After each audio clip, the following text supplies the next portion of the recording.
साथियों नमस्कार। मैं प्रीतेश कुमार जेआईबी सीरीज के नए लेक्चर के साथ पुनः उपस्थित हूँ। जो लोग मेरे नए चैनल से निरंतर जुड़ रहे हैं वह मेरा यहाँ पे इंट्रोडक्शन पढ़ सकते हैं। साथियों आज के इस लेक्चर में हम कॉन्ट्रैक्ट ऑफ गारंटी और बैंक गारंटी इन दोनों के बारे में हम जानेंगे। इस लेक्चर में आपके LRAB को यानी legal and regulatory aspect of banking के 3 चैप्टर को शामिल किया गया है। एक कॉन्ट्रैक्ट ऑफ गारंटी और एक बैंक गारंटी और एक डिफर्ड पेमेंट गारंटी DPG। ये 3 अलग अलग चैप्टर इस LRAB के 3 अलग अलग चैप्टर को इसमें शामिल करके एक साथ सम्मिलित रूप में दिया गया है। दोस्तों एक चीज मैं आपसे क्लियर कर देना चाहता हूँ, क्योंकि मुझे टेलीग्राम पर बहुत सारे मैसेज मिल रहे हैं नोट्स प्रोवाइड करने के लिए। तो दोस्तों मैं बहुत मुश्किल से समय अपना निकाल पाता हूँ और आप लोग के लिए यह लेक्चर रिकॉर्ड कर रहा हूँ। इसके पीछे मेरा एक ही स्वार्थ है कि मैं भी अपडेट रह सकूं, और मुझे चूंकि पढ़ाने में मन लगता है इसलिए मैं यह कार्य कर रहा हूँ। तो मेरे द्वारा भी यह संभव नहीं है कि मेरे कोई नोट्स प्रोवाइड आपको कर सकूं। हाँ, मैं आपसे यह आशा करता हूँ कि आप जो भी लेक्चर देख रहे हैं इसको आप अपनी नोटबुक में जरूर उतार लें और उसे बार बार रिविजन करें। यह आपका 1 से सवा घंटे का समय लेगा, इससे ज़्यादा आपका समय लेगा नहीं, और इससे आपको काफ़ी फायदा होगा। चलिए लेक्चर में आगे हम बढ़ते हैं। इस लेक्चर में हम contract of guarantee, bank guarantee और इसके साथ DPG बैंक गारंटी का ही एक प्रकार है, उसको भी आप जोड़ लीजिए। और इम्पोर्टेंट पॉइंट्स फॉर जेआईबी, जो जेआईबी के लिए सबसे महत्वपूर्ण पॉइंट है वह इसमें इस लेक्चर में कवर किए जाएंगे। Contract of guarantee, section 126 of Indian contract act 1872 defines contract of guarantee. Contract of guarantee को कहाँ डिफाइन किया गया है? सेक्शन 126 इंडियन कॉन्ट्रैक्ट एक्ट 1872 के सेक्शन 126 में कॉन्ट्रैक्ट ऑफ गारंटी को यानी गारंटी के कॉन्ट्रैक्ट को डिफाइन किया गया है। A contract of guarantee is a contract to perform the promise or discharge the liability of a third person in case of latter's default. Contract of guarantee क्या है? यह एक प्रॉमिस है कि अगर कोई तीसरे आदमी के बिहाफ पर दिया गया एक प्रॉमिस है कि अगर वह किसी लाइबिलिटी को डिस्चार्ज करने में या कोई कॉन्ट्रैक्ट को परफॉर्म करने में अगर वह डिफॉल्ट पाया जाता है तो उस केस में उस लाइबिलिटी को जो गारंटी देगा वह चुकाएगा, वह डिस्चार्ज करेगा। पार्टीज ऑफ गारंटी, इसमें एक सीओटी होता है जिसको हम गारंटर भी कहते हैं। The person who gives the guarantee, जो आदमी गारंटी देता है यानी गारंटर, उसको सीओटी कहते हैं। क्रेडिटर या beneficiary, the person to whom guarantee is given, जिसको गारंटी दिया जाता है वह जो है क्रेडिटर या बेनिफिशियरी कहलाता है, जिसको गारंटी दिया जाता है। यानी फॉर एग्जाम्पल ए बोरोवर है और बी ए का गारंटर है और सी बैंक है, तो इस केस में बी जो होगा जो गारंटर है यह तो श्योरिटी हो जाएगा, सी बैंक जो है यह बेनिफिशियरी हो जाएगा या क्रेडिटर हो जाएगा, और ए जो होगा प्रिंसिपल डेटर होगा। Principal debtor the person in respect of whose default the guarantee is given, जिसके डिफॉल्ट के लिए गारंटी ये दिया जाता है उसको प्रिंसिपल डेटर कहते हैं। गारंटी के लिए कंसिडरेशन का होना बहुत जरूरी होता है, तो कंसिडरेशन पहले भी मैं बता दिया हूँ, अब देख लीजिए। एनीथिंग डन और any promise made for the benefit of principal debtor is sufficient consideration to the surety for giving guarantee. कोई भी कार्य या कोई भी प्रॉमिस जो प्रिंसिपल डेटर को बेनिफिट पहुंचाए वह गारंटर के लिए गारंटी देने के लिए सफिशिएंट कंसिडरेशन होता है। जैसे लोन के केस में लोन एक बेनिफिट है बोरोवर को, तो इस केस में लोन जो होगा गारंटर के लिए कंसिडरेशन होगा गारंटी देने के लिए। यानी कंसिडरेशन यानी कोई भी कार्य या कोई भी प्रॉमिस जो बेनिफिट पहुंचाए प्रिंसिपल डेटर को, तो वह सफिशिएंट कंसिडरेशन होगा गारंटी देने के लिए। Liability of the surety, surety की क्या लाइबिलिटी होती है? तो liability is coextensive with that of the principal debtor. Liability surety की लाइबिलिटी उतनी ही होती है, को एक्सटेंसिव होती है जितना प्रिंसिपल डेटर की लाइबिलिटी होती है। Surety is regarded as favoured debtor, surety को फेवर्ड डेटर कहते हैं। इट इज कंटीजेंट, यह कंटीजेंट होता है, यानी बोरोवर अगर नहीं चुकाएगा तो लाइबिलिटी जो है गारंटर की बनती है, यानी नहीं चुकाएगा तो लाइबिलिटी गारंटर की बनती है, अगर चुका देगा तो फिर लाइबिलिटी गारंटर की नहीं बनेगी। तो यह कंटीजेंट होता है। Guarantor remains liable as long as borrower is liable, जब तक बोरोवर लायबल होता है किसी ऋण के लिए तब तक गारंटर भी लायबल रहता है। Continuing guarantee, guarantee for CC और ओवरड्राफ्ट, अगर कोई सीसी और ओवरड्राफ्ट के लिए गारंटी देता है तो इसको एक कंटिन्यूइंग गारंटी कहते हैं। कंटिन्यूइंग गारंटी इसलिए कि सीसी ओवरड्राफ्ट में लेन देन हमेशा होते रहता है और गारंटी कंटिन्यू रहता है। आप लेन देन करते रहिए और जो गारंटर का है गारंटी जो है कंटिन्यू रहता है उस केस में, तो इसको कंटिन्यूइंग गारंटी कहते हैं। स्पेसिफिक गारंटी टर्म लोन में जनरली दिया जाता है, किसी स्पेसिफिक अमाउंट के लिए गारंटी दिया जाता है। जैसे जैसे टर्म लोन का प्रिंसिपल कम होते जाता है वैसे वैसे गारंटी का अमाउंट भी कम होते जाता है। तो यह स्पेसिफिक डिमांड लोन के केस में भी स्पेसिफिक गारंटी दिया जाता है, तो यह स्पेसिफिक गारंटी इसको कहते हैं। Death of COT, generally when COT dies guarantee ends from that date, जब सीओटी मर जाता है तो गारंटी उसी समय से सामान्यतः एंड हो जाता है, गारंटी उसी समय से कॉन्ट्रैक्ट ऑफ गारंटी समाप्त हो जाता है जब सीओटी मर जाता है। तो however it depends on contract of guarantee, लेकिन ये कॉन्ट्रैक्ट ऑफ गारंटी पर डिपेंड करता है कि कॉन्ट्रैक्ट ऑफ गारंटी में क्या लिखा हुआ है। और कॉन्ट्रैक्ट ऑफ गारंटी में लिखा हुआ रहता है कि नहीं गारंटी इन नहीं करेगा तो इन नहीं करेगा, लेकिन जनरली यह पाया जाता है कि सीओटी के मरने के बाद जो है गारंटी एंड हो जाता है। Change and modification in contract, no change allowed without COT consent, किसी भी कॉन्ट्रैक्ट में जिसमें गारंटर भी लिया हुआ है गारंटर के कंसेंट के बिना उसके टर्म्स एंड कंडीशन में या उस कॉन्ट्रैक्ट में हम चेंज नहीं कर सकते हैं।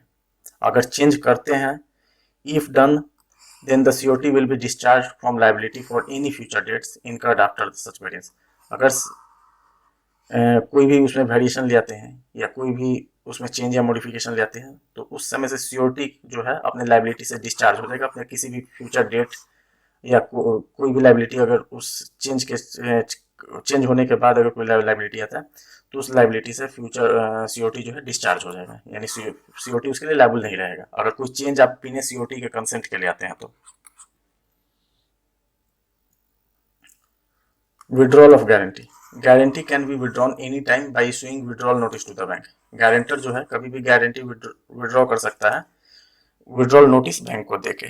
क्या क्या लिखा है विड्रॉल नोटिस, जैसे 10 लाख का गारंटी दिया और इसमें से 7 लाख रुपए तक 7 लाख रुपए भी आउटस्टैंडिंग है और इस समय गारंटर जो है अपना गारंटी विड्रॉ कर रहा है, गारंटी विड्रॉ कर रहा है, तो इस केस में देखिए क्या क्या होगा।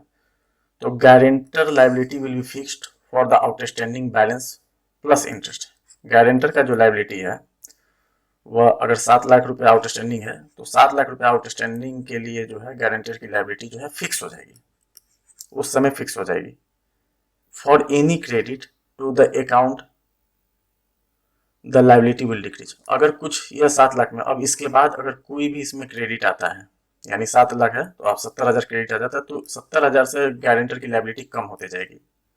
अगर प्रिंसिपल में कोई डेबिट आता है तो गारंटर की लाइबिलिटी इंक्रीज नहीं होगी, यानी प्रिंसिपल में अगर कोई आप डेबिट कर देते हैं प्रिंसिपल अमाउंट में तो गारंटर की लाइबिलिटी इस केस में इंक्रीज नहीं होगी, यानी गारंटर अगर अपनी गारंटी विड्रॉ करता है तो उस समय से जितना आउटस्टैंडिंग होगा उस आउटस्टैंडिंग का गारंटर की लाइबिलिटी फिक्स रहेगी।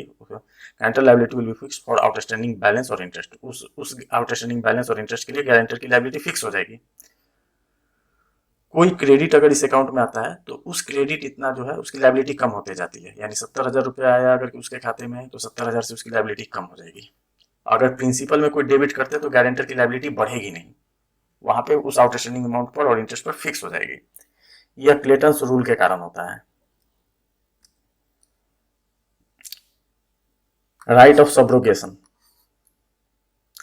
in case of default by borrower if guarantor is called upon to pay he makes payment then he had a right to get all the documents and securities of loan from the bank, अगर borrower default पाता है और guarantor जो है payment bank guarantor को payment करने के लिए कहती है तो गारंटर पेमेंट कर देता है तो इस केस में पेमेंट के बाद गारंटर को यह अधिकार होता है कि वह जितने भी डॉक्यूमेंट्स हैं लोन के और जो भी सिक्योरिटीज है वह बैंक से वह प्राप्त कर लेगा, ठीक है ना। This right of guarantor is known as right of subrogation, यह जो गारंटर का राइट है इसको राइट ऑफ सब्रोगेशन कहते हैं। The COT will now deal with the debtor as if he is creditor, अब जो सीओटी है उस डेटर के से जो है डील करेगा, उस डेटर के खिलाफ वह सूट भी फाइल कर सकता है। डेटर से वह पैसा जो बाकी का अमाउंट है वह डेटर से वह लेगा। In every contract of guarantee, there is implied promise by principal debtor to indemnify surety. Guarantee का प्रत्येक कॉन्ट्रैक्ट में एक प्रॉमिस होता है, प्रिंसिपल डेटर एक प्रॉमिस करता है, एक इम्प्लाइड प्रॉमिस करता है क्या, तो वह सियोरिटी को यानी गारंटर को इंडेमनीफाई करता है। प्रिंसिपल डेटर गारंटर को इंडेमनीफाई करता है, यानी सियोरिटी के क्षतिपूर्ति को पूरा करने के लिए इंडेमनीफाई करता है। If borrower absolved of its liability, the guarantor is also stands released for discharge. अगर borrower जो है का लाइबिलिटी अगर खत्म होता है, borrower का तो गारंटर भी उस लाइबिलिटी से डिस्चार्ज हो जाता है। In case of joint guarantors, if one of them is discharged, then others continues to be liable. Joint guarantor के केस में अगर एक को आप डिस्चार्ज कर देते हैं तो इसका मतलब यह नहीं होता है कि दूसरा भी डिस्चार्ज होता है, दूसरा कंटिन्यू रहेगा गारंटर के रूप में, उसकी लाइबिलिटी जो है कंटिन्यू रहेगी। Limitation in case of guarantor. It is 3 years when it starts from the date of recall of loan from guarantor. ये 3 साल होता है लिमिटेशन पीरियड जो होता है, जब गारंटर से हम लोन के लिए लोन मांगते हैं, लोन को भरपाई करने के लिए कहते हैं, उस समय से यह 3 साल होता है लिमिटेशन पीरियड। Bank guarantee. अब गारंटी के बारे में तो आप लोग जान गए, कॉन्ट्रैक्ट ऑफ गारंटी के बारे में आप लोग जान गए। बैंक गारंटी बस इसमें जो गारंटर होता है वह बैंक होता है बैंक गारंटी के केस में। A guarantee given by a bank to a third person to pay him a certain sum on behalf of bank customer on the customer failing to fulfill any contractual and legal obligation towards the third person. Bank के द्वारा जो guarantee किसी तीसरे party को दिया जाता है, इसमें बैंक यह कहता है कि अगर बैंक का कस्टमर जिसके बिहाफ पर बैंक गारंटी दे रहा है, अगर कोई कॉन्ट्रेक्चुअल और लीगल ऑब्लिगेशन फुलफिल करने में अगर असफल पाया जाता है या कोई लायबिलिटी डिस्चार्ज करने में अगर डिफॉल्ट पाया जाता है, तो उस केस में बैंक जो है उस गारंटी के कॉन्ट्रैक्ट ऑफ गारंटी के अनुसार बैंक जो है उस थर्ड पर्सन को पे करेगी। यही बैंक गारंटी, यानी बैंक जो है ये लायबिलिटी लेती है कि बैंक का कस्टमर अगर डिफॉल्ट करता है किसी लायबिलिटी को डिस्चार्ज करने में या किसी कॉन्ट्रेक्चुअल और लीगल ऑब्लिगेशन को डिस्चार्ज करने में, तो उस केस में बैंक जो है जो तीसरे को गारंटी दे रही है उस तीसरे आदमी को कुछ गारंटी का सम के अनुसार जो है कुछ पैसा दे देगी। Parties in guarantee. गारंटी में कितने पार्टी होते हैं, तो एक तो एप्लीकेंट होता है, बेनिफिशियरी होता है। एप्लीकेंट यहाँ पे कौन होगा, प्रिंसिपल डेटर होगा। पर्सन हु अप्लाइज फॉर बीजी, जो बैंक गारंटी के लिए अप्लाई करता है वो एप्लीकेंट होता है, उसको प्रिंसिपल डेटर भी कहते हैं। Beneficiary, person in whose favour guarantee is given, person जिसके फेवर में गारंटी दिया जाता है। He can enforce it in case of default, वह इसको इन्फोर्स कर सकता है डिफॉल्ट के केस में। यानी बैंक जो है बेनिफिशियरी को यह बोलता है कि अगर मेरा एप्लीकेंट अगर कुछ लीगल ऑब्लिगेशन या कॉन्ट्रेक्चुअल ऑब्लिगेशन को फुलफिल करने में अगर असमर्थ होता तो हम आपको उसके बदले में कुछ सर्टेन सम जो गारंटी में लिखा हो वह हम आपको देंगे। Guarantor, the person who gives guarantee of the applicant. BG के केस में गारंटर कौन होता है, तो बैंक होता है। Types of guarantee, financial guarantee, performance guarantee और deferred payment guarantee. Financial guarantee, financial guarantee is given against commitment of the borrower to pay financial obligation such as guarantee given for purchase of raw material or in lieu of the customer's requirement to deposit a cash security and earnest money. Financial guarantee borrower के financial obligation के लिए financial guarantee दिया जाता है। यानी borrower के financial obligation होता है,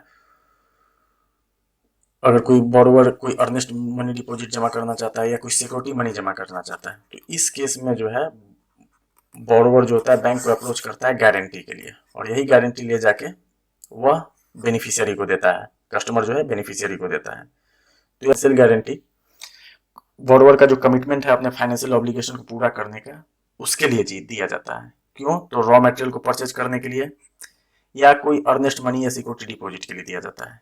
आप जनरली देखते होंगे ठेका होगा जब आता है तो उस केस में कुछ पैसे जमा किए जाते हैं, वो गारंटी के रूप में किए जाते हैं, तो उस केस में गारंटी जो है बेनिफिशियरी मांगता है, तो कस्टमर बैंक को अप्रोच करता है बैंक गारंटी बनाने के लिए। Financial guarantee carry same risk as normal credit. Financial guarantee में सेम क्रेडिट रिस्क होता है जैसे नॉर्मल लोन वगैरह में होता है। क्यों? क्योंकि बैंक जो है बैंक गारंटी दे दी, कल होके कस्टमर डिफॉल्ट पाता है, कल होके कस्टमर डिफॉल्ट होता है अपना ऑब्लिगेशन पूरा करने में, फाइनेंशियल ऑब्लिगेशन पूरा करने में, तो बैंक को वह पे करना पड़ता है। तो यहाँ पे क्रेडिट रिस्क होता है। Performance guarantee, there are guarantees issued by bank on behalf of its customer, whereby the bank assures third party that customer will perform the contract entered into by the customer as per the condition stipulated in contract, failing which bank will compensate the third party of the amount specified in the guarantee। इस case में जो है, इस guarantee में bank जो है customer के behalf से यह थर्ड पार्टी को एश्योर करता है कि कस्टमर जिस कॉन्ट्रैक्ट में जो कॉन्ट्रैक्ट आपसे लिया है, इस कॉन्ट्रैक्ट को परफॉर्म करेगा, उस कॉन्ट्रैक्ट को फुलफिल करेगा। अगर वह कॉन्ट्रैक्ट फुलफिल करने में कस्टमर जो है असमर्थ होता है, तो उस केस में हम आपको कंपनसेट करेंगे, हम आपको क्षतिपूर्ति देंगे या कंपनसेट करेंगे। तो यह जो है परफॉर्मेंस गारंटी होता है। यानी कस्टमर के परफॉर्मेंस के लिए, कस्टमर जो कॉन्ट्रैक्ट है उस कॉन्ट्रैक्ट के अनुसार कस्टमर के परफॉर्मेंस के लिए बैंक जो है कस्टमर के बिहाफ पर थर्ड पार्टी को कंपनसेट करने के लिए गारंटी देता है। यही होता है performance guarantee. Deferred payment guarantee, A deferred payment guarantee is issued in favour of supplier of A plant and machinery. Deferred payment guarantee जो है प्लांट एंड मशीनरी के सप्लायर को के फेवर में इशू किया जाता है, जो अपना माल जो है डेफर्ड पेमेंट बेसिस पर बेचते हैं। Under this type of guarantee banker guarantees payment of instalment spread over a period. इस गारंटी में बैंक जो होता है वह इंस्टॉलमेंट का जो इंस्टॉलमेंट होता है, जिस इंस्टॉलमेंट पर बायर जो है सामान खरीदता है, प्लांट एंड मशीनरी करता है, तो इस इंस्टॉलमेंट को गारंटी करता है। This type of guarantee is required when goods and machinery is purchased by a customer on long term credit and the payment is to be made in installments on a specific date spread over more than a year। यह एक ऐसा case होता है कि buyer जो होता है plant and machinery कोई खरीदता है और वह क्रेडिट पर खरीदता है, 1 साल से ज्यादा के क्रेडिट पर, और उसको इंस्टॉलमेंट में पे करता है। तो इसी इंस्टॉलमेंट की गारंटी जो है बैंक देता है कि अगर यह इंस्टॉलमेंट नहीं चुकाता है कस्टमर, तो हम आपको इस इंस्टॉलमेंट को बैंक चुकाएगी। यही डेफर्ड पेमेंट गारंटी होता है। तो यह इस गारंटी में चूंकि लॉन्ग टर्म क्रेडिट पर लिया जाता है, इंस्टॉलमेंट होता है, इसमें वो 1 साल से ऊपर तक का इंस्टॉलमेंट होता है, तो इसीलिए डेफर्ड पेमेंट गारंटी इसमें लिया जाता है। In terms of contract of sale, the seller draws usance bills of exchange of different maturity on the customer.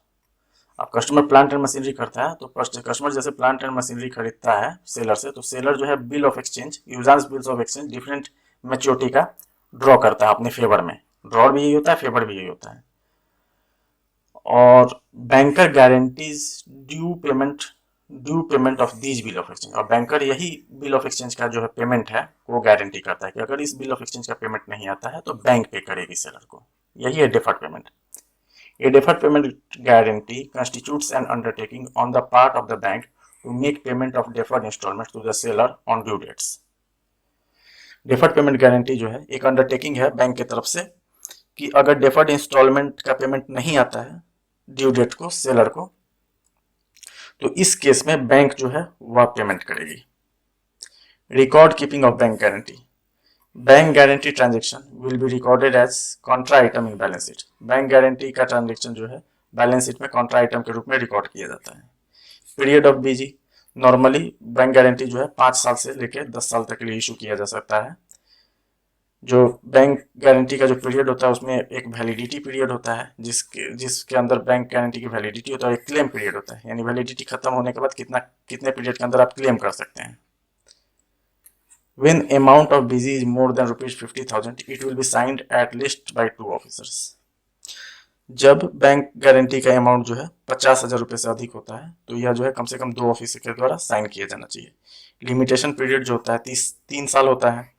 अगर वह गारंटी जो है गवर्नमेंट को दिया जाता है तो इस केस में लिमिटेशन पीरियड 30 ईयर होता है, 30 साल होता है। दोस्तों अगला लेक्चर जो होगा सेल ऑफ गुड्स एक्ट 1930 पर होगा। इसमें आपके 3-4 चैप्टर कवर हो जाएंगे। Thank you very much. अगर लेक्चर अच्छा लगे तो लाइक जरूर कीजिएगा, चैनल को सब्सक्राइब कीजिएगा, बेल आइकन को भी दबाइएगा, क्योंकि जैसे जैसे मेरा वीडियो अपलोड हो तो आपको नोटिफिकेशन मिल जाए और आप इस लेक्चर्स का अच्छे से लाभ ले सकें।